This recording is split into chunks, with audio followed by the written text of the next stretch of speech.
But absolute value functions and graphs. Our objective is to graph absolute value functions.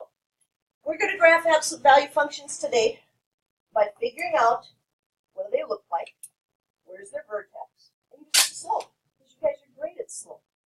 Tables would be a complete waste of your time at this point. So when you get to the homework and it says make a table, ignore it. Don't make a table. Do what we're doing in class. So absolute value function, here is our, that's not where you can do this. There we go. Here is our parent function, f of x equals the absolute value of x. Now, again, we have to remember f of x is just y. So that makes total sense that that's the parent function, because how much more basic can you get with absolute value? There's no numbers there. There's just y equals the absolute value of x. The cool thing about these graphs, they're V-shaped. Here's graph parabolas. Those are quadratics. That means they had a degree 2 polynomial, but absolute value is V-shaped. Nice and perfect V. They are symmetric along a vertical line called the axis of symmetry. That means these V's, we should be able to fold them over and get the exact same thing on both sides. That's going to help us graph these very quickly. By knowing that, hey, if we have one side of it, all we have to do is basically visually fold it over and we've got the other side. It has a single maximum or a single minimum. Okay? We could have an upside down V. That has a highest point. It has a maximum. But a lot of them we're going to do are going to open up like that one. And this one has a lowest point. So this one has a minimum. But that spot, that's incredibly important. That's the vertex. The vertex of the graph. If we can figure out where that goes, we're set. That and a little slope, and we have ourselves an absolute value graph. No problem. So, for this parent function, it says the slope of the right half of the V, the right branch of it, is 1. So I come back up to this parent function and I ask myself, is there a hidden 1 somewhere in there that I'm not seeing? There is. Right there. So that's where we get the slope, from the number in front. And that number in front, we've been talking about whether or not it was a vertical stretch or a compression yesterday. That's still the same kind of thing here. It's going to do what we need it to do, stretch it or compress it. So down here, we see that we do have a table, and it makes sense because absolute value makes everything positive because it's the distance it is from 0. You put a -3, you get 3. You put a -2, you get 2. -1, you get 1. But notice the symmetry after 0, 0. So -1 gives you 1, and 1 gives you 1. -2 and 2 give you 2. -3 and 3 give you 3. This is how we need to write absolute value in calculus. And that's because there are certain equations in calculus that you can do the process of what's called differentiation with. And we can't do it with the absolute value of x unless we split it up. So we kind of use the definition that, hey, absolute value of a positive number, you put it in there, or 0, you just get that number back. But if you put a negative in here, your answer is going to come out the opposite of what it was originally. So that's what that definition is telling us. And we get a very cool V. So if they didn't give us that, how would we know what's going on? Well, first of all, there weren't any numbers up there. So that means our vertex starts at 0, 0. And like I told you, with 1 in front of it, that means the slope of the right branch is 1. So from here, I go up 1 and over 1, up 1 and over 1, up 1 and over 1. And then to graph the left side, I just do it backwards. So up 1 and left 1, up 1 and left 1. And that gives me my little V with an axis of symmetry, which is right here, the y-axis for the axis of symmetry. Splits it right in two. So let's take a look. It says, what is the graph of the absolute value function y equals the absolute value of x minus 4? How is this graph different from the parent function f of x equals the absolute value of x? Well, I say you just use the v that we already knew. So in one color, let's go ahead and use 0, 0, 1, 1, 2, 2. and then that symmetric V on the other side. Now that's not our answer, so that's going to be a helper line. And helper lines in math get dashes or dots. We never make helper lines solid. So there's our helper right there. That perfect parent function y equals the absolute value of x. But they made a change to it. Because now it has this behind it. From yesterday's information, when we know that's going to be our graph. Down 4. All we have to do is take that parent function and move it down 4. So I would just pick any 3 points and move them down 4 and connect it back up, but the vertex has to be one of them. So 1, 2, 3, 4 right there. 1, 2, 3, 4. 1, 2, 3, 4. Boom. There it is. So that's one way to graph it. You know, we say, well, that's just the parent function, move down 4. The parent function is easy. Plus 1, 1, 2, 2, 3, 3, negative 1, 1, negative 2, 2, etc.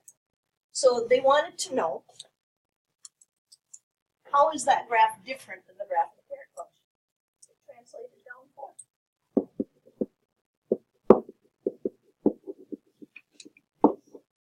I'm not going to make a new table for that. That's silly. If we know how the transformations work, then we can just move the graphs. And we don't waste the time of making a table and putting in a whole bunch of points. So this one says, oh, we really switched it up for you. Now it's going to be y equals the absolute value of x plus 2. Okay, well, parent function.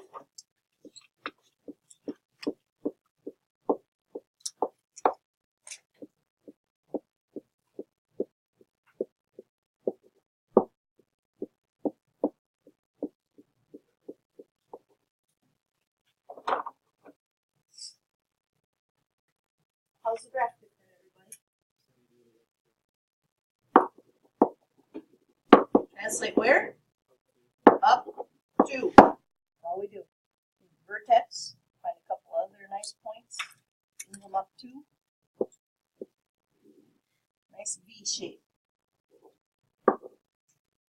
Graphs it down. So that's a pretty basic transformation. All they're doing is moving it up and moving it down at this point.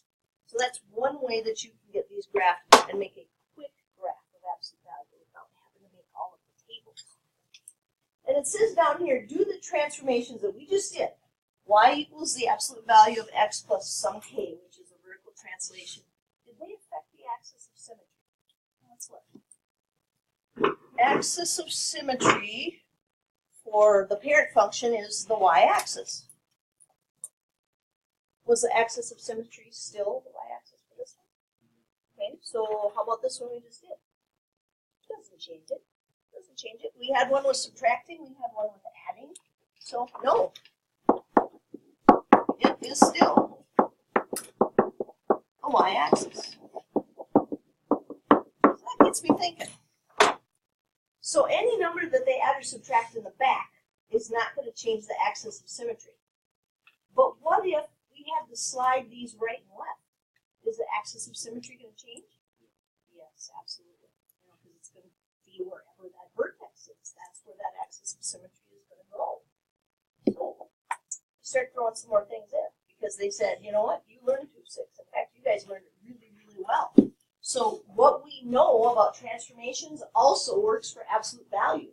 I had mentioned earlier, hey, if you get 2-6 down, you've got every graph you do the rest of this year. You know, when we talk about H and K, you're going to have it. You know what's going on. So our parent function for absolute value was y equals the absolute value of x. Up and down, you just tack a k on. That one we already did. But just like we did in class with the transformations, if you want to go right and left, you have to attach it to the x. So notice this is in the absolute value. You ready to give me that, Jazz? No.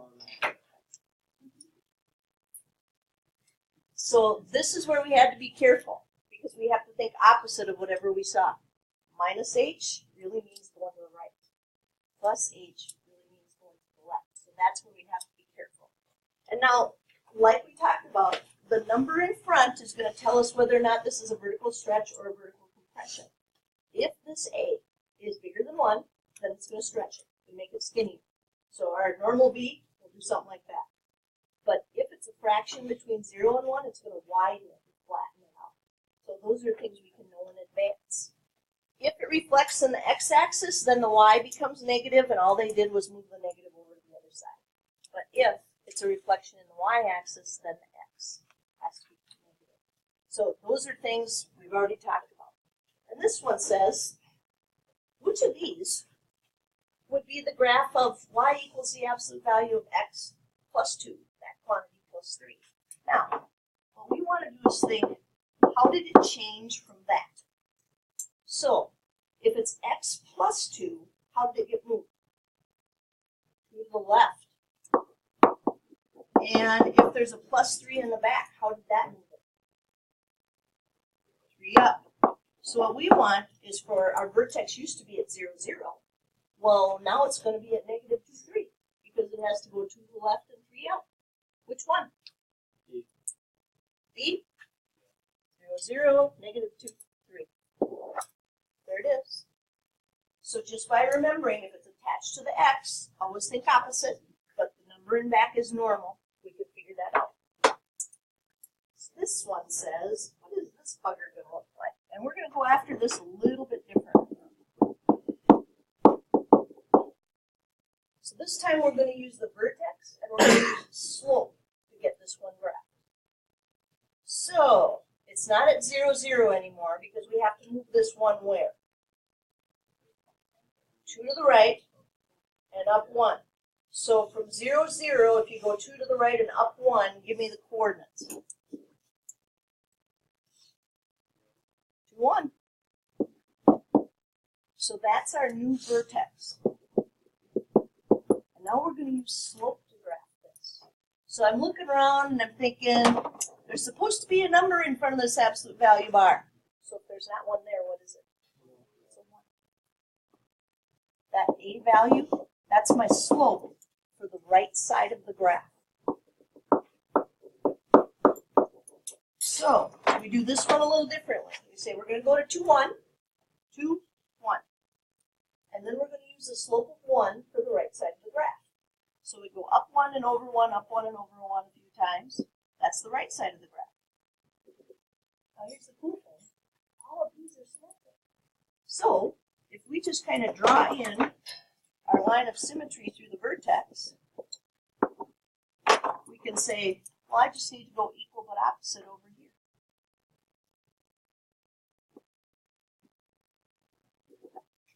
And some people just do slope backwards. That's all they do. So they say if this was up 1 and right 1, I'm going to go up 1 and left 1, up 1 and left 1, up 1 and left 1, and you slope going in that direction. But that's it. No tables. Nothing that takes a long time to do. It's just knowing where that new vertex is going to go and what's going to happen.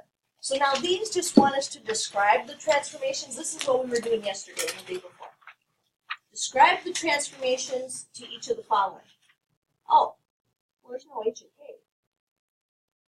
What's this 3 doing up here? Vertical stretch. Good. Vertical stretch. Factor of 3. Okay.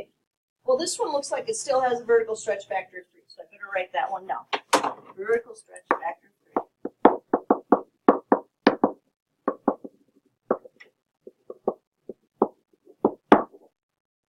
Well, that says a negative in front.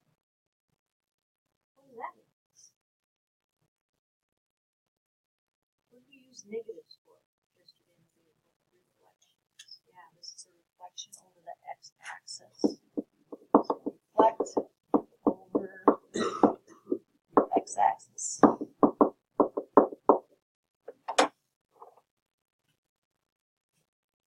How about C? That's a 1/3 loop. Compression. Vertical compression.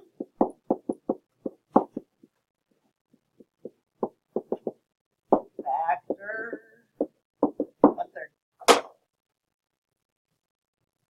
Now if I add a negative negative in front of it, then we'd say reflect over the x-axis, but it doesn't. It's just positive. So now, problem 3. You look at that and you start to overthink. Do you see any h and k there that would give us a new vertex? So our vertex is 0, 0.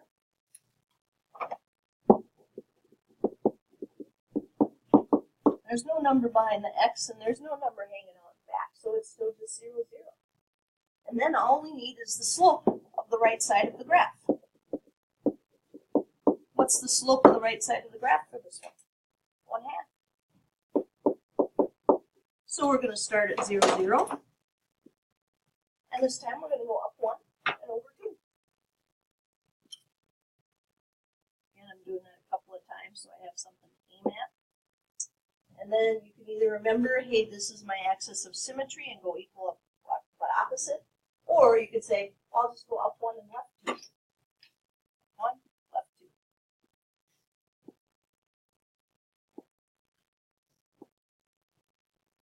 There it is.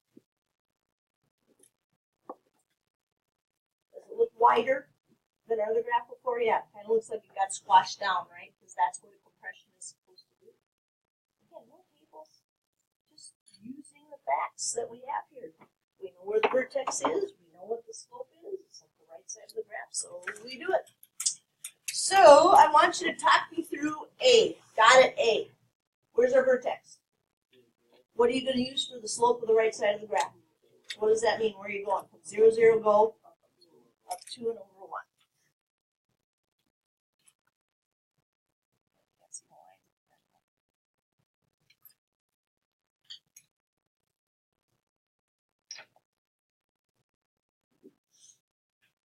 How are you doing the other side?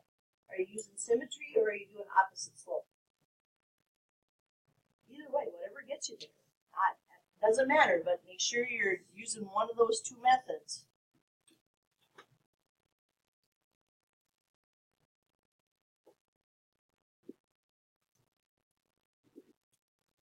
Does that look stretched? Skinnier than what you see absolute values? Yeah.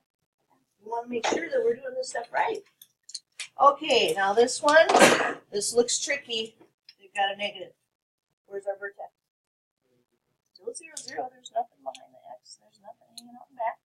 What's the slope of the right side of this graph?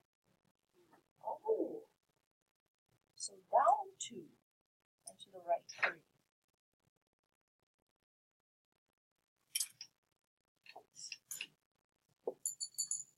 And again, you can use the slope kind of backwards and think, well, I'm going to go down 2 and to the left 3.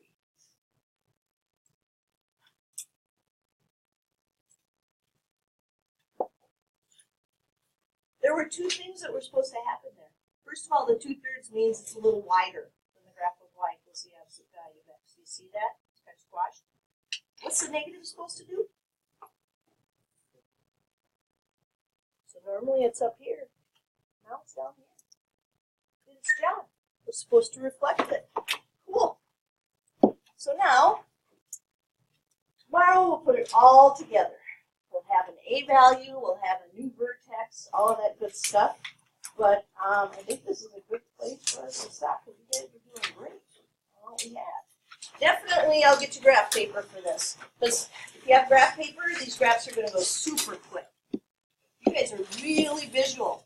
So far what I've seen from you this year is if we talk about graphs and visual stuff, you got it. Probably just show you one.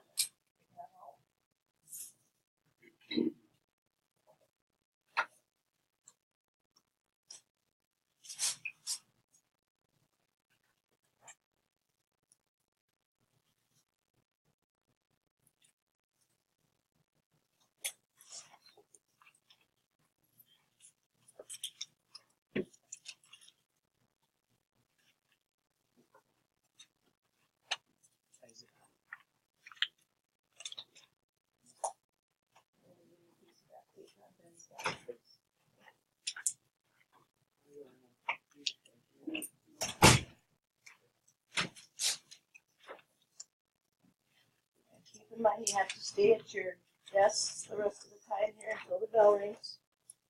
So might as well get to work. Give yourself something to do.